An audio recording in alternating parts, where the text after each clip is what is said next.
तो रोज़े क़यामत मैं इसकी गिरबान पकड़ कर अपना हिसाब लूँगा। ला इलाहा इल्लल्लाह मुहम्मदुर रसूलुल्लाह। मैं इस कलमे की कसम खाता हूँ, अगर मैं झूठ बोलूँ तो मुझे कब्र भी नसीब ना हो। जो मेन टॉपिक था कि खिज़र उमर को मैंने क्यों छोड़ा, वो आपको नहीं बता पाया था, इसलिए मैं आज बता रहा हूँ। सबसे पहले दोस्तों कि आज मैं आपको जो कुछ बताने वाला हूँ, सच बताऊँगा, किसी किस्म का कोई झूठ नहीं होगा। ला इलाहा इल्लल्लाह मुहम्मदुर रसूलुल्लाह। मैं इस कलमे की कसम खाता हूँ, अगर मैं झूठ बोलूँ तो मुझे कब्र भी नसीब ना हो। मैं आपको सीधी बात बताऊँगा, खिज़र उमर और मैं काफ़ी टाइम से इकट्ठे थे। ये सोशल मीडिया पे तो हम बाद में आए थे। हमारी काफ़ी गहरी दोस्ती थी। उसकी अपनी शॉप हुआ करती थी, मेरी अपनी शॉप। हम दोनों का शाम को इकट्ठे मिलना, दिन को एक दिन वो मेरी शॉप पे आ जाया करता था, एक दिन मैं उसके पास चला जाया करता था। मतलब कि अगर मुझे जो शादी का किसी ने कार्ड भेजा है तो खिज़र भाई मेरे साथ जाते थे, और उससे किसी ने शादी का कार्ड भेजा है तो वो मेरे बगैर नहीं जाता था। हम कुल खानियों पर भी इकट्ठे जाते थे। मतलब कि इतनी हमारी गहरी दोस्ती थी।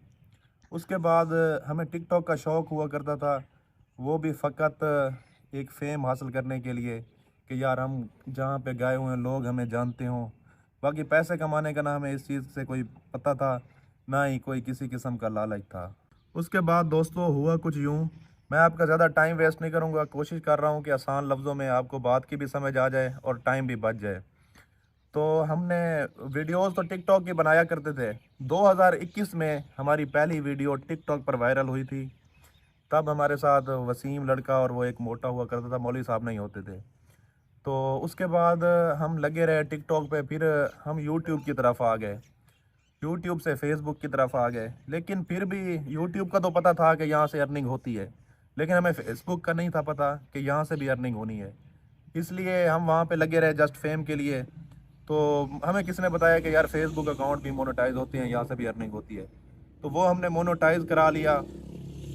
तकरीबन 1 डेढ़ माह बाद ना हमारी फर्स्ट इनकम आई। अब हमारी जो पिछली टीम में वसीम और वो मोटा शाहजैन लड़का था वो हमें छोड़ के चले गए थे। हमने मौलवी साहब को भट्टे से हायर किया था। हम 3 लोग थे जो हम वीडियो बनाते थे, और कामरान भी बाद में आया था। वो तकरीबन हमारी दूसरी इनकम थी, या पहली पहली के एंड पे या दूसरी पे आया था। तो फिर हुआ यूँ कि खिज़र ने मेंशन कर दिया कि यार मौलवी साहब, मैं और कामरान, ये जो 3 बंदे हैं ना, आपको मैं दूंगा 40% और 60% मैं खुद रखूंगा, क्योंकि मैं मेन बंदा हूँ। इस वजह से मेन बंदा हमने उसको इस वजह से बनाया हुआ था कि कोई भी काम हो, मतलब कि कोई घर भी हो ना, तो उसमें भी जब तक एक बड़ा ना हो तो वो नहीं चलता। इसलिए कोई भी काम हो तो एक बंदे का बड़ा होना ज़रूरी होता है। इस वजह से चैनल भी उसने अपने नाम से बनाया था, और हम शुरू से इकट्ठे थे। तो उस टाइम अगर हमें ना वारे आता, हमें ना समझ आता, तो हम उसे कह सकते थे कि यार हमें 40% पे नहीं समझ आता, हम नहीं करना चाहते। लेकिन हमने कोई डिमांड नहीं की। हम ये भी कह सकते थे कि यार हम 3 बंदे हैं, हमें आप 60% दें, 40% आप खुद रखें। लेकिन हमने किसी किस्म की कोई डिमांड नहीं की।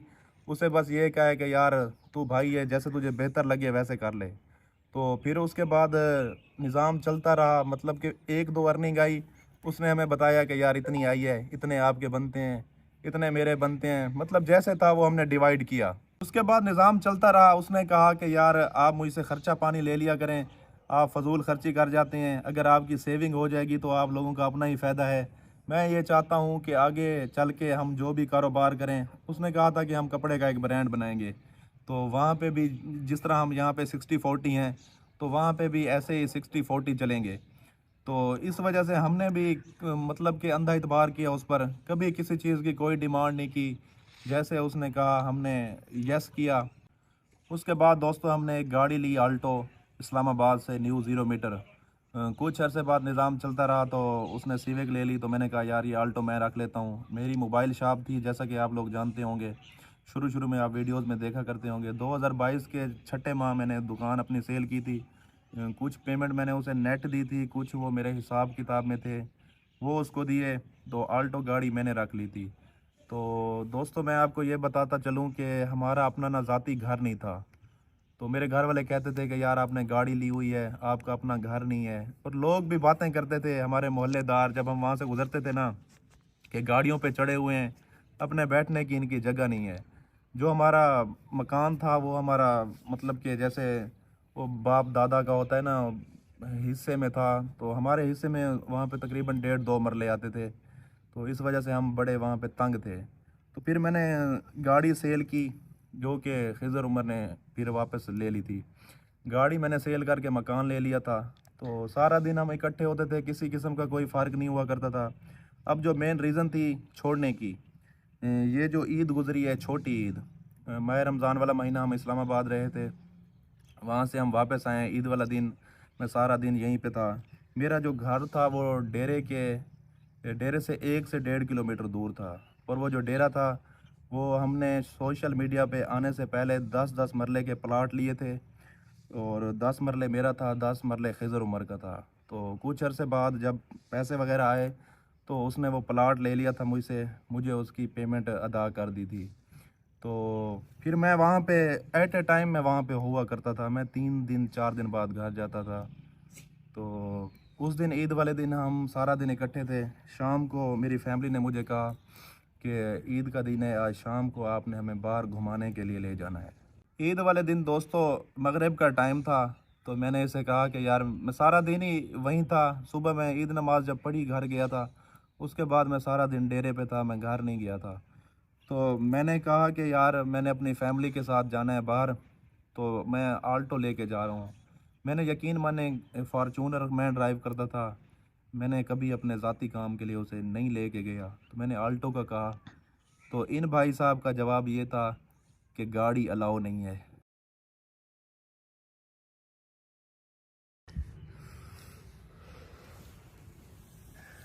छोड़ें शादेब भाई, नेक्स्ट। सॉरी दोस्तों, मैं थोड़ा इमोशनल हो गया हूँ।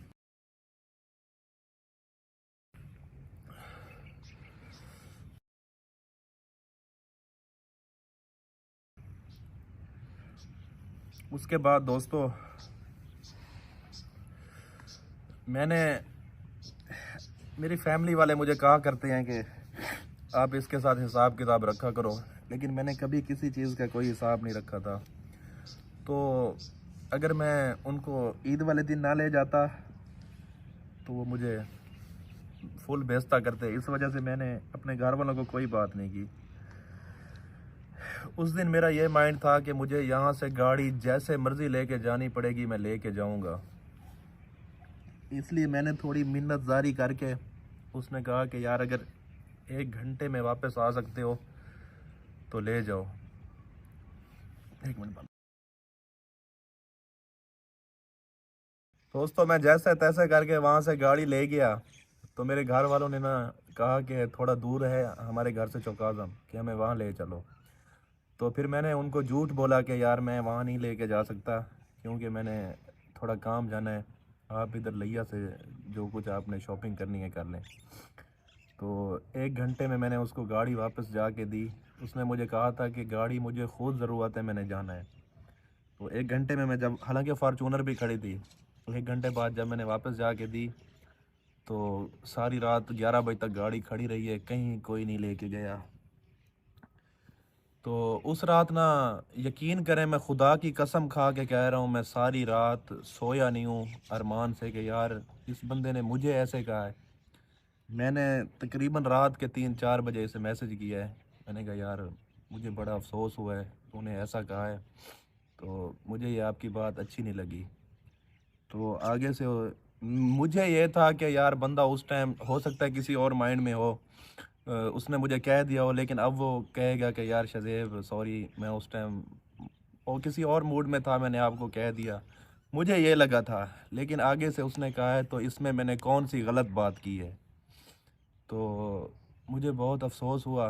उसके बाद मेरा मैं 2-3 दिन फिर भी वहाँ पे रहा हूँ कि शायद हो सकता है मामला ठीक हो जाएं, कि मुझे ना छोड़ना पड़े। खुदा की कसम मैंने कभी नहीं सोचा था कि मैं छोड़ूंगा।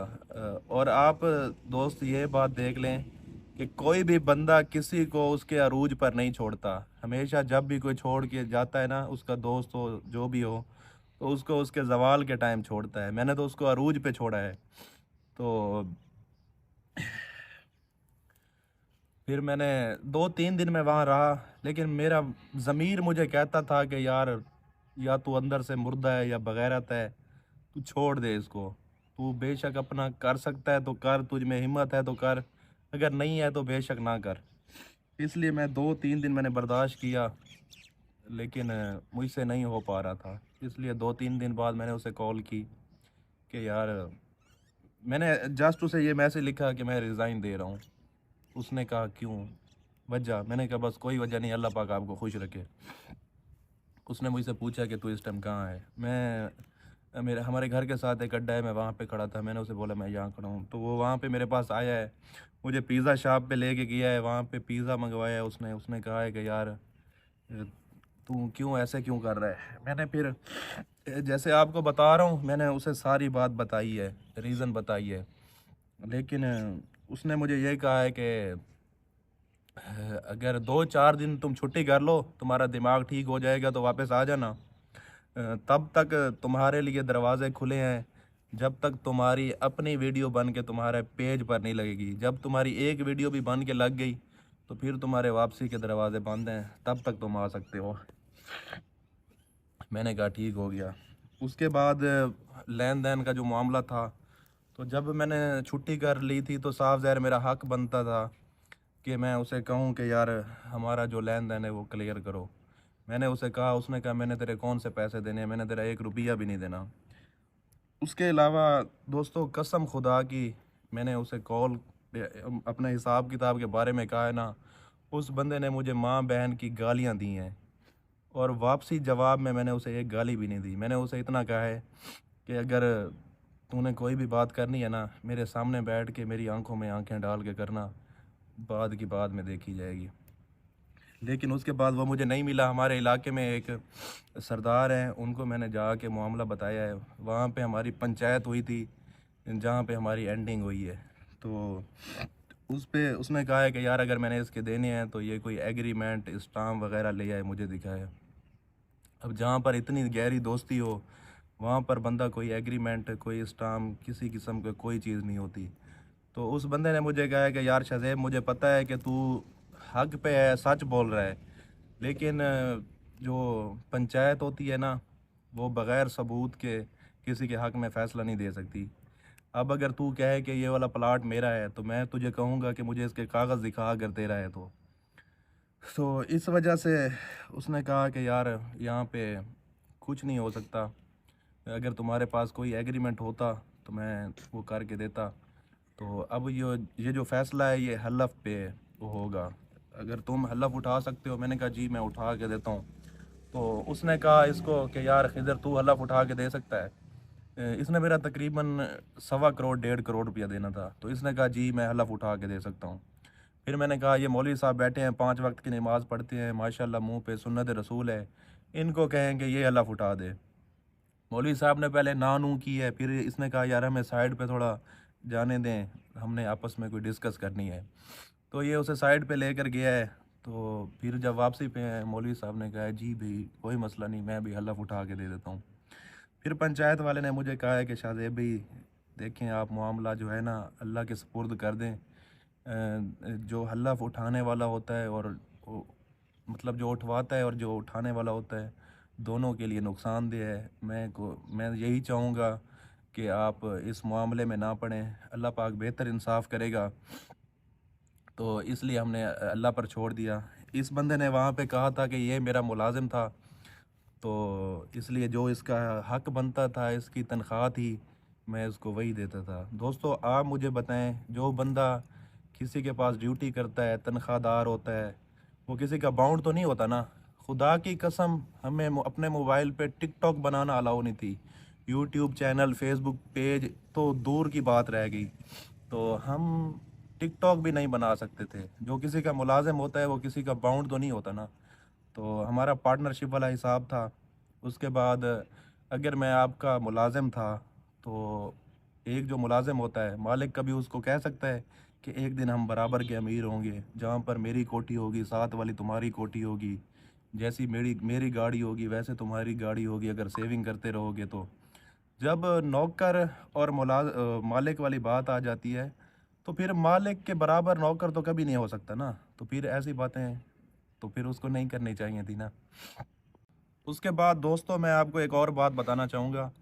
बेशक आप हमारे इलाके में आकर किसी से पूछ सकते हैं कि खिज़र उमर को सपोर्ट करने वाला बंदा कौन है या किसकी वजह से ऊपर आया है। जो आज लोग मुझे कमेंट करके कहते हैं ना मेरी वीडियो के नीचे, तो खिज़र उमर की वजह से है, ये है, वो है। तो दोस्तों, मेरी मोबाइल शॉप हुआ करती थी, उसको आईफ़ोन प्रोवाइड करना, कहीं पे आना-जाना, उसके पास तो बाइक तक नहीं हुआ करती थी। मतलब कि उसको ज़ीरो से मैं सपोर्ट कर रहा हूँ और हर किस्म जो चीज़ उसको ज़रूरत हुआ करती थी मैं उसे प्रोवाइड करता था। तो आज लोग कमेंट कर देते हैं जी आप खिज़र उमर की वजह से वायरल हुए हैं, ये हुआ है, वो हुआ है। और काफ़ी सारे मुझे लोग कहते हैं कि यार वो तेरा उस्ताद था, तूने उसके साथ गद्दारी की है। देखें दोस्तों, उस्ताद वो होता है जैसे अब मैं हूँ ना, मैं पहले वहाँ पे काम करता रहा हूँ। अब अगर मेरे पास कोई नया बंदा आएगा तो मैं उसका उस्ताद कहला सकता हूँ। लेकिन उस टाइम हम दोनों ने एक ही टाइम शुरू किया था। उसको भी इस चीज़ काम के बारे में नॉलेज नहीं था, वो पहले तो नहीं करता था, ना वो किसी से सीख के आया था। हमने दोनों बराबर में स्टार्ट किया था और हमारा पार्टनरशिप वाला उस्ताद हिसाब था।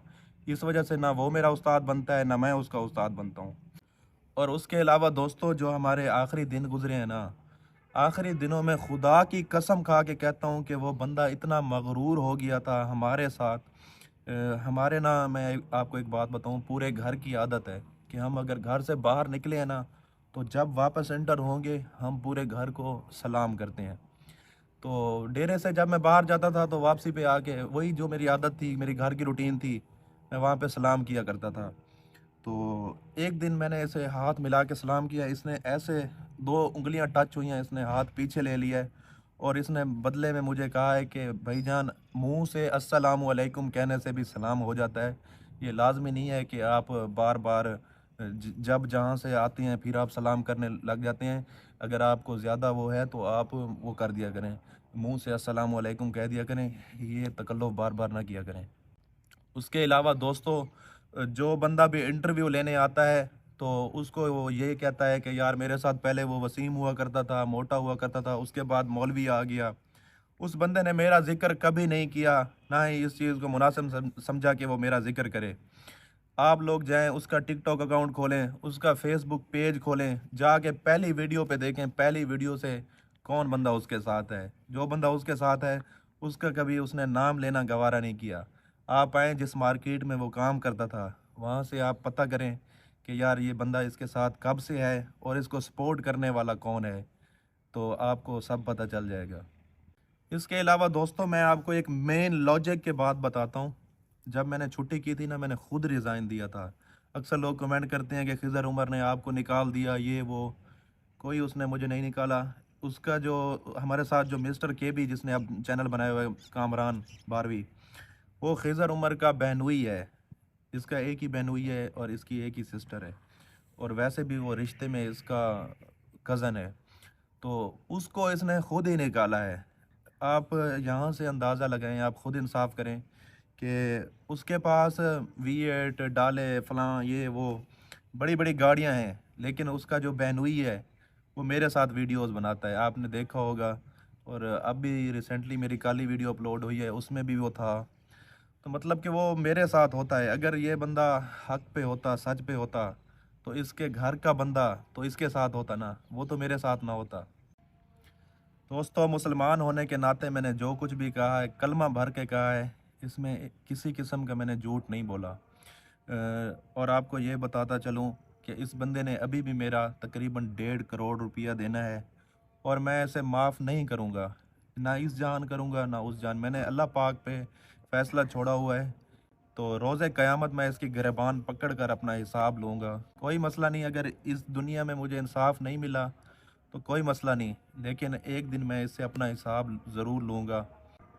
दोस्तों, अगर अब भी आपको लगता है कि मैं गलत हूँ, तो बेशक मुझे अनफ़ॉलो कर दें। मेरे नसीब में जो रिज़्क होगा, वो अल्लाह पाक की ज़ात ने मुझे देना है। वैसे भी मैंने अपना फ़ैसला अल्लाह पाक पे छोड़ा हुआ है, वो बेहतर इंसाफ़ करने वाला है।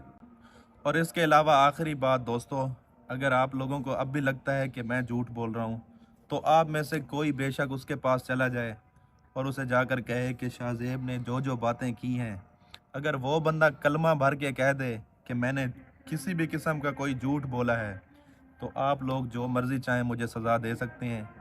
और अज़ानें हो रही हैं, बस अब मैं व्लॉग का यहीं पे एंड कर रहा हूँ। और आखिर में आप लोगों को इतना कहना चाहूँगा कि प्लीज़ मुझे नेक्स्ट टाइम खिज़र उमर का नाम लेकर परेशान ना किया करें। मुझे बहुत तकलीफ़ होती है, मैं थक चुका हूँ, मैं अब अपना काम कर रहा हूँ, मुझे अपना काम करने दें।